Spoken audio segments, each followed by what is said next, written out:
E a partir de agora, eu vou conversar com uma pessoa muito especial, Manuel Messias Mendes Almeida, jornalista desde 1969, faz um bom tempinho. Ele cursou estudos sociais, história na UEM, ele representou a UEM no estágio universitário realizado pela 4ª Secretaria da Câmara dos Deputados, trabalhou nos jornais Folha do Norte, Jornal de Maringá, Folha de Londrina, TV Cultura, TV Tibagi, foi no Diário, Rádios Cultura, Difusora, CBN, um dos fundadores da revista Pois É. Aliás, uma das matérias mais gostosas que eu tive sobre rádio foi feita pela revista Pois É. Oscar de Companhia Limitada, foi sobre os radialistas. Adorei aquela matéria. Ele exerceu a função de assessor de comunicação em 2 sindicatos de trabalhadores, na Câmara de Vereadores, na Sanepar, Prefeitura, Coordenadoria da Região Metropolitana de Maringá, fez parte do núcleo de comunicação de 3 campanhas eleitorais em Maringá, 2 para deputado estadual e 3 para prefeito. Aposentado, ele continua na ativa. Jornalismo é para ele uma espécie de elixir de vida. É como eu aqui no rádio. Atualmente, ele trabalha no Jornal do Povo. Inclusive, quando eu entrevistei as meninas do Verdelírio aqui, elas falaram e destacaram muito o trabalho. Messias Mendes é um professor. Bom dia! Bom dia, né? Com essa apresentação aí, rapaz, pelo amor de Deus, não mereço tanto não, mas de qualquer maneira, humildemente, agradeço as suas palavras amáveis, né? Mas, mamamia, dá uma olhadinha no seu currículo, que história dentro do rádio, do jornal. Messias, desde que começou, em 1969, você se formou jornalista. O que mudou? Como está hoje essa profissão? Como está o rádio? Como está o jornal com todas as mudanças que tivemos nos últimos tempos? A inteligência artificial, muitas empresas deixando de contratar bons profissionais para pegar apenas o estagiário. O que é que você acha de tudo isso, Messias? Olha, tudo na vida muda, né? As coisas evoluem e a gente tem que acompanhar, né? Se você não acompanhar, você fica no meio do caminho, né? Eu tenho certa dificuldade em lidar com a tecnologia, né? Mas com o avanço do texto e do conhecimento, eu não tenho tanta dificuldade porque eu procuro sempre me atualizar, né? E para isso a gente tem que estar sempre lendo, estudando, debatendo, né? Para você acompanhar a evolução das coisas, né? E a compreensão também da nossa realidade, né? Eu aprendi, por exemplo, com um jornalista muito famoso que teve em Maringá, que foi professor de muita gente, que é o Sr. Rubens Ávila, que o jornalista, ele tem que ter, no mínimo, uma noção de lógica, né? De lógica formal. E o jornalista, por exemplo, que não lê livro de lógica formal, que não lê sociologia, essas coisas, ele fica com dificuldade de enxergar além do seu próprio nariz, né? Mas a gente, então, tem que estar sempre atualizado, né? E o jornalista, se você pensar bem, ele é um especialista do efêmero, né? Um especialista de muitas coisas, né? Não se aprofunda em nenhuma, mas ele sabe um pouquinho de cada coisa e ele consegue enxergar, né, um pouquinho além da parede, né? Porque se não for assim, ele não consegue exercer a sua profissão como deve ser, né? E ele tem que ter uma certa malícia, um certo conhecimento da lógica, exatamente para não cair em cilada, né? Porque no jornalismo, hoje não é tanto, né? Porque hoje o jornalismo é muito de internet, os jornalistas hoje se miram muito, não vão direto à fonte, né? A pesquisa é mais assim no nível da internet, do Google, dos sites e tal, e ele escreve a partir daí. Mas na minha época, quando eu comecei, as entrevistas, a busca de informações era no presencial, né? Não tinha isso que é hoje, não, né? Era no presencial, você entrevistava a pessoa pessoalmente, quer dizer, no máximo, às vezes por telefone. Como estamos fazendo aqui. Então era no presencial. E por isso que eu acho que o jornalismo daquela época, eu não digo que ele era mais confiável do que hoje, não, mas ele era mais preciso, né? A informação era mais apurada. E uma das coisas que eu aprendi no jornalismo é que você nunca pode ouvir, principalmente quando tem uma polêmica, ouvir um lado só, né? Você tem sempre que ponderar, ouvir os dois lados. E quando você faz uma reportagem, você não tem que emitir opinião, né? Opinião você emite no artigo, o texto assinado. É isso que ia te perguntar. Não houve um pouquinho de mudança? Porque hoje nós sentimos a imprensa muito pendendo de um lado de cá, de um lado de lá. Eu estou dizendo isso em tudo. Por exemplo, em São Paulo houve um assassinato de um policial militar, um rapaz com um sniper, né? Ele matou esse cara, a polícia saiu à busca e houve a morte de vários. Uma parte da imprensa apoiando o que aconteceu. né? Outra parte defendendo o bandido, defendendo os bandidos. Tá meio estranho isso? Tá tendo partido? Você vê assim também? Eu até, essa notícia que é bem recente, eu até tenho lido algumas coisas sobre isso. Hoje, por exemplo, o Ministério Público, por exemplo, está apurando que não são apenas 8 mortos, né? Deve chegar a 19 mortos. Só que o rapaz que atirou, o sniper que atirou, se apresentou, está preso. E aí foram executados em torno de 19. Metade, segundo isso, todos os jornais, metade dos que foram mortos não tem passagem pela polícia. Daí porque a apuração que está se fazendo até hoje de que, na verdade, houve uma vingança, uma execução contra uma comunidade de onde teria partido o tiro, né? Há casos, por exemplo, de pessoas, um servente de pedreiro que, por exemplo, foi morto, foi arrastado em casa, ele estava com o filho no colo. Isso segundo os sites, o UOL, está noticiando hoje, inclusive, foi tirado. Ele tinha um antecedente criminal no passado, já tinha até cumprido pena e tal, e aí ele foi tirado do colo da criança, foi levado e foi executado. Quer dizer, então, o número de mortos hoje já estaria chegando a 19. Só que o verdadeiro atirador que atirou no policial e matou o policial se apresentou e está preso. Então, essa é uma questão que precisa ser muito investigada, porque realmente, né, não é que você está defendendo o bandido, né? Mas o papel da polícia não é fazer justiça com as próprias mãos, né? E o papel também da imprensa é justamente esse que você frisou. É dar toda a história. Sim. Não adianta dar só um pedaço e esquecer do resto. É por isso que está sendo ouvido, por exemplo, está tendo espaço o governador de São Paulo, que está defendendo a ação da polícia, os que criticam. Quer dizer, então, a notícia, o leitor ou o ouvinte é que depois vai fazer o seu julgamento com base nas informações que ele recebe, né?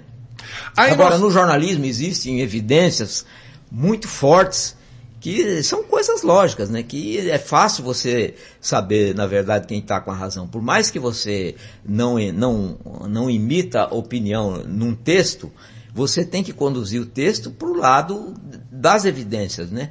E as evidências, naturalmente, é que vai acabar formando a opinião pública, dependendo da maneira como você transmite a notícia.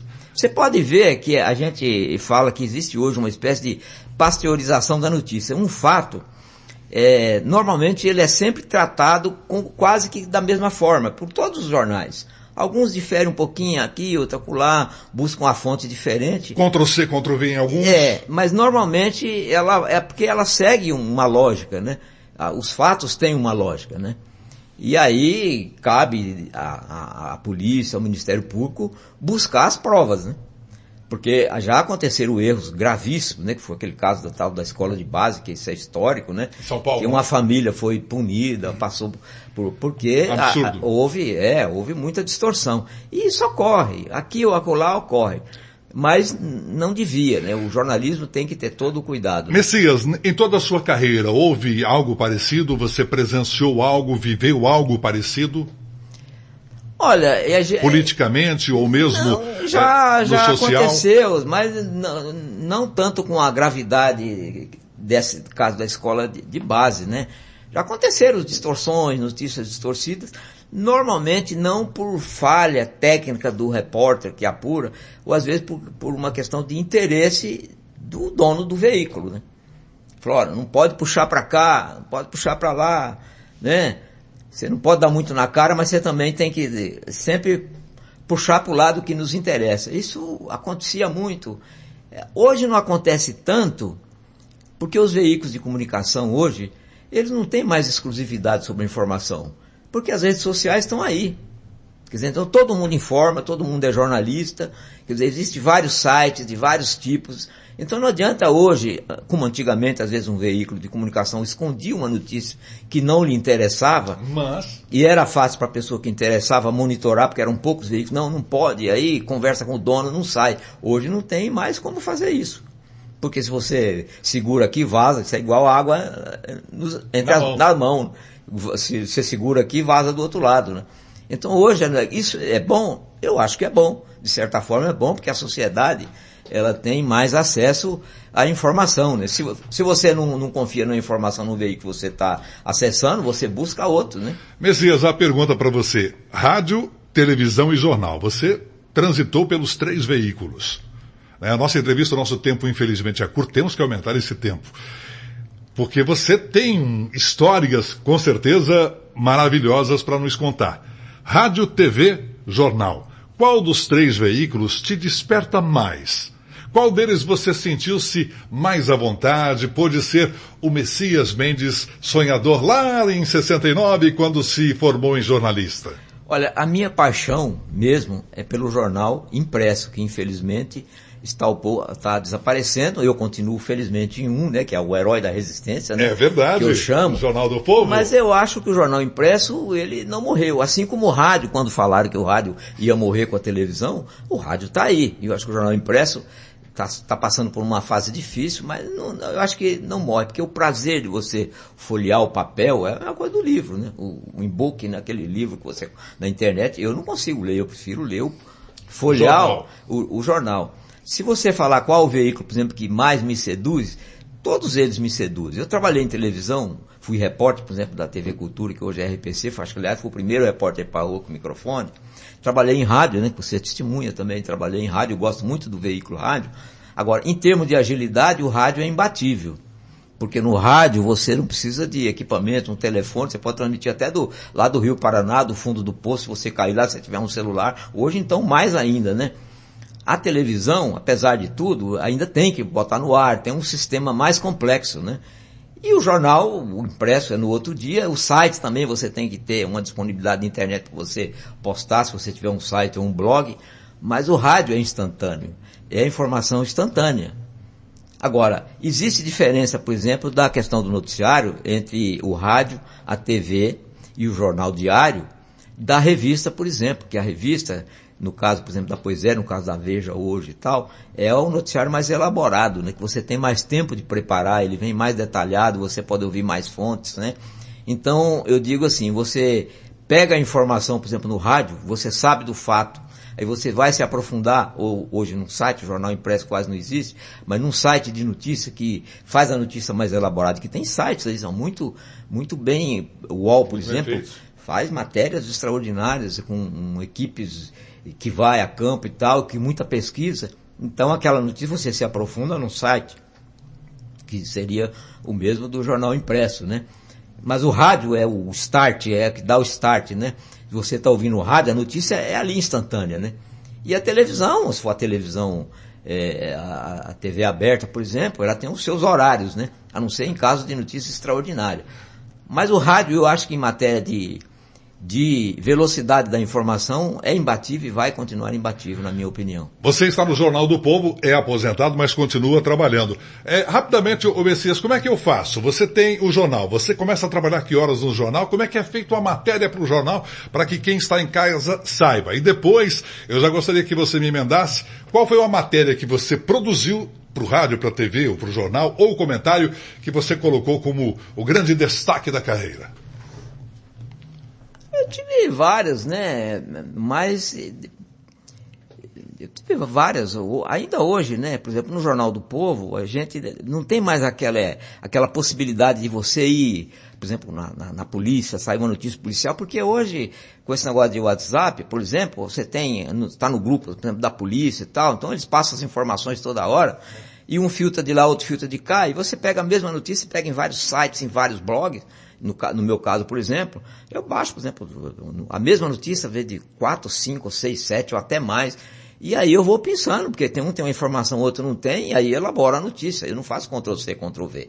Eu baixo, depois redijo, dou a minha marca. A paixão do jornalista é essa. Eu não abro mão disso, né? O Ctrl-C, Ctrl-V, para mim, não existe. E quando eu faço isso, que às vezes é necessário fazer, eu coloco sempre entre aspas, né? Não, eu não assumo texto de ninguém, né? Eu faço, entendeu? Agora, em termos de notícia, assim, de cobertura, eu tive uma cobertura, por exemplo, que marcou muito, que foi a do Imin 70 anos da imigração japonesa, quando esteve aqui o príncipe Akihito, que depois virou imperador, e a princesa Michiko. e foi lançar a pedra fundamental da ACEMA. Eu trabalhava na época na Folha de Londrina, então eu fiz essa cobertura para a Folha de Londrina, com outros repórteres que vieram também, porque a gente fez um caderno especial, e eu estive bem próximo do príncipe Aquerrito e da princesa Mitico, lá na ACEMA, quando eles estavam lançando a pedra fundamental, apesar daquela empurra, né? Mas a gente teve próximo. Então essa foi uma cobertura, por exemplo, inesquecível, né? Porque você está ali, o príncipe do Japão e a princesa do Japão, que depois viraram imperador, né? Virou imperador e imperatriz, né? Então você imagina, isso é história, né? Então eu tive vários. E teve uma outra também, que foi uma cobertura que essa eu fiz em parceria com o seu Rubens Ávila, que foi do famoso assalto aqui do Banco do Brasil. Era esse que nós vamos pegar. Que veio um funcionário do Banco do Brasil do Rio de Janeiro, aposentado, né? E se enturmou no banco, ficou durante uma semana, e depois ele prendeu alguns funcionários dentro do cofre, e aí fez um assalto, que foi um assalto de cinema. E ninguém sabia quem era o assaltante. Depois, com o tempo, se descobriu que era um funcionário aposentado do Banco do Brasil, e eu e o seu Rubens, então, fomos entrevistar o seu Mário Bulhões, que era o gerentão, que na época tinha quase status de prefeito na cidade, que funcionava aqui na esquina. E o seu Mário Bulhões, sem querer, que não podia, era segredo, conversando ali, tomando café, e o seu Rubens foi induzindo ele, a gente foi conversando, induzindo ele, até que ele confessou. E aí tinha uma foto desse Gastão, chamava Gastão, em cima da mesa dele, uma foto 3x4. Aí eu soube, quem que é esse? Esse é o homem aqui, né? Só que ele estava com uma peruca e um bigode, e ele não era assim. Aí o seu Rubens, sem querer, puxou a foto assim, botou a foto na meia. E a sucursal da Folha Londrina era aqui no Atalaia, né? Mas como é que é ele? Aí ele começou a explicar, não, ele é calvo, assim, cabelo branco e tal. Aí chegamos na sucursal da Folha Londrina e tinha um Armando Cage, que era um fotógrafo, né, que retocava a foto. Falou, faz essa foto assim. Ele tirou o bigode, e nós publicamos na primeira página da Folha Londrina no dia seguinte. Aí quando foi no dia seguinte, nós fomos lá no Mário Bulhões, o seu Rubens levou o jornal embaixo do braço, entregou para ele, estava aquela foto desse tamanho na primeira página. Falou, mas esse aqui é o cara. Como é que você conseguiu isso? Você tirou a fotinha essa foto aqui que eu peguei do seu. Ou seja... Então foi uma coisa assim que... Ele ficou trabalhando no banco durante um tempo, como funcionário? Não, ele veio como inspetor. Inspetor. Do banco. E naquela época não tinha esse contato para cá, para lá? Não, era difícil, o contato era Ele difícil. fez coisa de cinema.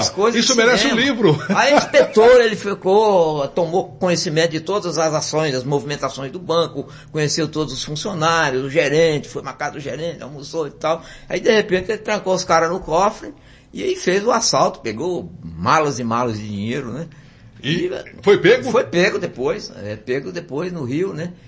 E aí foi preso. E depois, quando ele foi preso, o Banco do Brasil não queria divulgar o nome dele e a foto, né? E só os gerentes é que sabiam. E o seu Mário Bulhões, na conversa, acabou. Mas aí isso aqui era a esperteza, não minha, né? Porque eu estava começando com o seu Rubens, mas o seu Rubens era extraordinário. E a gente fez essa cobertura junto, né? Então foi uma cobertura assim, que me deu assim, muito orgulho do ponto de vista jornalístico. E a outra é da Poisé, né? A gente fez matérias extraordinárias na Poisé. Essa do banco foi em que ano, mais ou menos, Rapaz, se você me perguntar o ano, às vezes eu lembro de coisas lá da infância, né? Como eu retrato no meu livro, mas as coisas mais recentes, datas assim, eu tenho muita dificuldade de lembrar, né? Uhum.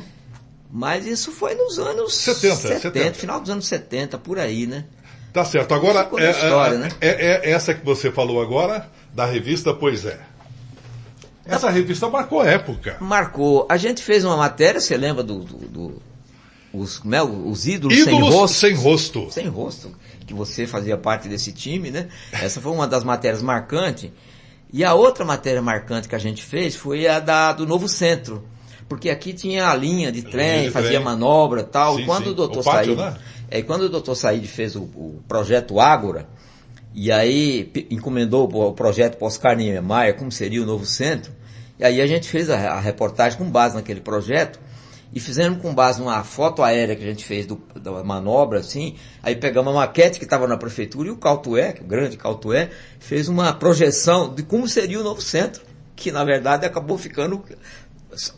Mudou muito, porque o projeto original do Niemeyer não previa esse tanto de prédios no centro. Previa da Erval até a Paraná, 3 torres de vidro, e aqui até da Erval até a Duque de Caxias, um jardim do Burle Marx. Era uma coisa linda o projeto original Depois, com a mudança, o doutor saiu da prefeitura, o Ricardo assumiu e mudou totalmente o projeto, né? Então, o novo centro não era para ser assim. Acabou sendo, ficou bonito, né? Não deve há de se reconhecer que ficou bonito, mas seria diferente, né? Assim, só para completar, aí botamos na capa da Poesia o título assim, Plástica Milionária, né? Na época, Plástica Milionária. Plástica Milionária. Na época do Sexto Cruzário, né? Porque tem época que bilhões é uma referência monetária, depois já não é milhões, já é outra referência, então a moeda nossa muda tanto, mas era plástica bilionária na época. Plástica bilionária. Exatamente. Iriam gastar muito dinheiro no novo centro. Ficou bonito. Agora, do seu livro, Messias, nós temos um tempo agora para você falar do teu livro. Conte. Bom, esse é o segundo, né? Porque o meu primeiro é o Sociologia de Botequim, que é uma coletânea de artigos que durante muito tempo eu escrevi no diário, né? E em algumas revistas, jornais locais. Mas esse não é uma coletânea de artigos. Esse é uma autobiografia, embora nem tanto, né? Porque eu parto de um exemplo pessoal para analisar um processo, contar uma história, que é aquele processo da diáspora nordestina, né? Aquela migração de nordestinos que vieram para o Paraná, para o norte do Paraná, com o sonho de trabalhar na colheita de café, no final dos anos 50 e início dos anos 60, e fazer o pé de meia, né? Fazer a vida. Muitos vinham sozinhos e voltavam para sua terra natal, de vários estados do Nordeste, né? Ganhavam dinheiro e voltavam. Os que vinham com a família não voltavam, dificilmente voltavam. Iam trabalhar nas fazendas de porcenteiro. Eu, por exemplo, meu pai tocava uma porcentagem de café em Santa Cruz de Monte Castelo. Mas essas famílias, a maioria, não tinha dinheiro na relação. Por quê? Porque ele entregava, ele produzia o café, produzia a cultura intercalar, que era o feijão, às vezes o milho, o arroz não, era mais milho e feijão. E aí era onde ele arrumava às vezes um dinheirinho com milho, mas a produção do café ele entregava na colheita para o patrão, e para se manter, ele comprava num armazém que ou era do patrão, de alguém da família, de algum agregado, né? E aí ele dava aquele vale, ele pegava naquele papel de pão, rasgava. Aí chegava o baiano lá pro fazendeiro e falava, ô senhor fulano, dá uma orelha de jegue que eu quero ir comprar de comer, né? E aí aquela orelha de jegue, depois ele somava e na hora de cruzar a conta o cara estava sempre devendo, tinha que fugir da fazenda, como foi o nosso caso. O título do livro é Orelha de Jegue, exatamente por causa desse vale, né? Famoso, era moeda, né? Era a moeda que se usava, né? E aí teve que fugir, a gente fugiu da fazenda a pé, e aí depois viemos para Maringá. Isso você não era nem nascido, claro, isso foi... A gente chegou lá em 60, final de 61, começo de 62, aí viemos embora para Maringá. Mas é uma história... E aí você continua contando tudo. Orelha de jegue seria a conta, ficaria ali? O título é com base... Não, mas a orelha de jegue que eles diziam... Era a autorização que você levava para o armazém. Ele rasgava, ele escrevia autorizado e tal. Aí ele assinava, com aquilo lá você ia e fazia a compra. Depois ele marcava na caderneta e aquela caderneta ia para o patrão, né? Mas a moeda que você apresentava no armazém, que vendia de tudo, né? Vendia desde alpargata, roda, até o feijão, arroz, café, torrador, tudo. Você comprava, até roupa você comprava ali. O conga, né? Chamado conga, né? Alpargata, roda, você comprava tudo no armazém. A gente ia para a cidade e fazia essas compras. Só que na hora de cruzar as contas, entregava a produção, estava sempre devendo. Não pagava nunca. Não, e aí muitos fugiam da fazenda, né? Eu conto essa história... E aí contextualizando naturalmente, porque era um processo que nós vivemos, mas que a partir do meu exemplo, milhares de famílias aconteceu isso, né? E aí depois a gente vem para Maringá, e depois eu chego até tempos mais recentes, quando eu entrei no jornalismo, eu conto como é que eu entrei no jornalismo, e aí as vivências que eu tive, inclusive na política... Então eu conto detalhes, aí eu entro um pouco na história de Maringá, né? Na história, principalmente na história política, no futebol, né? Aliás, na política também você deve saber muita coisa do que aconteceu nos bastidores, hein? Um pouquinho que vai para esse livro? Tá no livro? Tá tudo no livro. Fala do lançamento, onde as pessoas encontram, como vai ser. Esse livro faz parte de um projeto chamado Projeto Memória do Sindicato de Jornalistas do Norte do Paraná. É uma experiência, eles resolveram lançar 3 livros de 3 dinossauros, entre quais eu, né? E como experiência. Então esse livro acaba de ser impresso, né? E eu nem recebi ainda, porque eu recebi o vídeo que até eu te passei, né? Então tá para chegar, tá no sindicato em Londrina o livro. E aí eu vou agora agendar agora para agosto o lançamento, E vou fazer Por favor, convites. assim que tiver a data, nos informe para divulgarmos e eu faço questão de também participar desse lançamento. Orelha de Jegue. Eu estou tentando, vai conversar agora com o Vitor Simeão, que é o secretário de Cultura, para a gente ver como é que nós vamos fazer o lançamento. Mas eu queria fazer, não é nada assim grandioso, sofisticado não, mas que pelo menos tivesse bastante, porque eu sei que é um tema que vai interessar a muita gente, porque não é só um exemplo pessoal, né? Quem tem interesse, por exemplo, pela história, para entender como é que foi aquele processo do norte do Paraná, dos áureos tempos do café, se quiser entender mais ou menos, e principalmente as pessoas que têm as descendências nordestinas, né, para entender o seu passado, como é que muitos vieram passar aqui.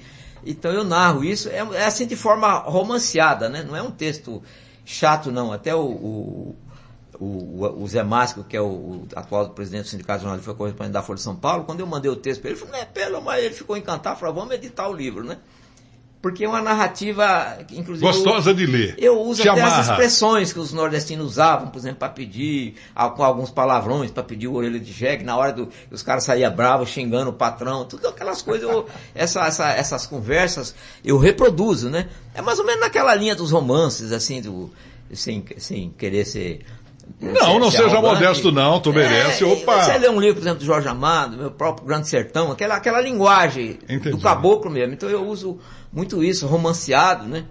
E conta até a minha história, né? Que quando a gente veio pra cá, 8 dias viajando de trem, né? 8 dias? Até chegar em Maringá, saímos de Feira de Santana até chegar em Maringá. Você tinha quantos anos, Messias? Eu tinha 10. 10 aninhos. Eu estou com 73, vou fazer 73. 73 anos, ainda é jovem. Messias, me conta uma coisa, para encerrarmos, porque o nosso tempo urge. Trocaria alguma coisa de tudo que você viveu desde sua formação no jornalismo até hoje?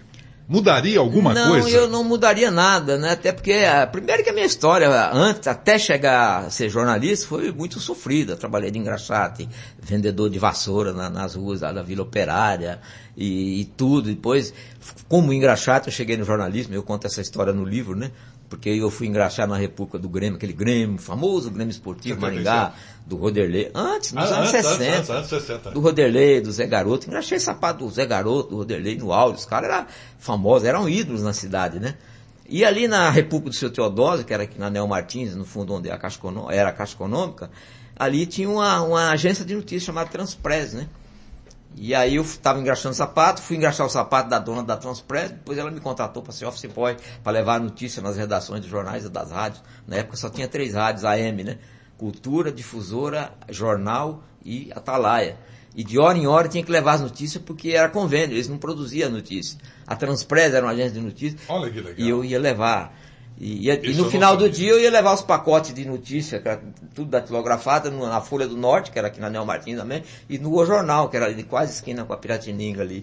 E aí eu fiquei conhecido nas redações, né? Quando a Transpress fechou, aí eu fui pedir emprego na Folha do Norte pro seu Ives, lá do Ano Pacheco, e eu fui trabalhar na redação como office boy.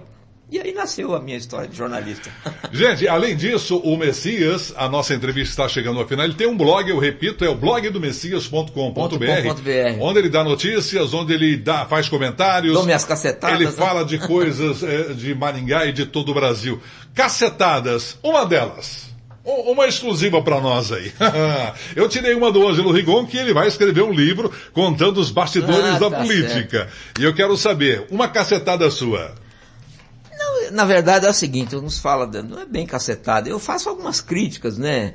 Eu, por exemplo, eu não entro nessa, por exemplo, de criticar, de chamar as pessoas com que eu questiono de ladrão, disso ou daquilo. Eu sempre faço críticas políticas, né? Tanto é que, de vez em quando, alguns me perguntam, pô, mas você nunca pegou um processo? Não, porque eu aprendi com a minha avó que você nunca bate no burro, né? Você bate na cangalha, né? E aí, a partir daí, você não consegue, você não, entendeu? Então eu faço algumas críticas, por exemplo, o Ricardo, por exemplo, é um político que eu sempre critiquei muito, mas eu me dou bem com o Ricardo, ele me encontra comigo, fera, como é que vai? Nunca me distratou, nunca me processou, nem nada, por quê? Não tem onde pegar, né? Porque eu faço críticas políticas, né? A questão da pessoa, se o cara, fulano de tal é bandido, tá falando, mas isso aí é problema da justiça, da polícia, não é meu, né? Eu faço crítica política, ao comportamento político. Quer dizer, então não importa se é o Zé, o Pedro ou o João, o cara pode ser meu amigo. Se politicamente eu não concordo com ele, eu vou criticá-lo. Mas não mistura as coisas, não mistura as estações, entendeu? Ah, que bom seria se os jornalistas em todo o país, em todo o planeta fossem assim, hein? Vamos falar da notícia. O cidadão é o cidadão, o que ele faz, o que ele faz. Eu acho que tem que... É o que você falou, né? Vamos criticar a notícia. Ah, ele fez um ato assim, assim, politicamente. Então vamos comentar sobre isso. Sim. Pessoal... daqui a pouco vira aquele... E assim, até você lembra, por exemplo, quando eu comentava na CBN, por exemplo, eu fiz críticas, algumas pesadas e tal, mas eu jamais cheguei a ofender o cara, falei, pô, vou te processar por isso. Jamais, né? Não, eu faço a crítica, às vezes o cara sente o baque, mas, fala, pô... Ele não está errado. Não está errado. Pronto. Então tá bom. Cara, então, eu fiquei... Por causa disso, eu não tenho assim... Nunca teve um processo? Não, nunca ninguém quis me agredir por causa das minhas críticas, né? Já teve gente aí que andou apanhando e tal, mas no meu caso nunca aconteceu, graças a Deus, né? Eu sempre tomo esse cuidado, né? De separar se a pessoa, se o cara é isso ou aquilo outro, isso não é problema meu, isso é problema da justiça e da polícia, né? Eu não estou aí para denunciar ninguém, mas politicamente eu faço minhas críticas. Você vai voltar aqui ainda para contar mais coisas, viu? Vamos marcar o dia do lançamento para você voltar para nós falarmos mais do teu livro. Obrigado por ter vindo, eu fiquei muito feliz em recebê-lo, porque todos em Maringá, do mundo da informação, conhecem esse jovem senhor que está aqui à nossa frente. Olha aí, barbas brancas. Pois é, né? Não significa idade. Pois é, e essa barba aqui é antiga, né? Se eu chegar em casa sem barba, minha família não me conhece, né? Messias, muito obrigado pela presença. Eu que agradeço. Pelo amor de Deus, foi uma honra participar. Messias Mendes.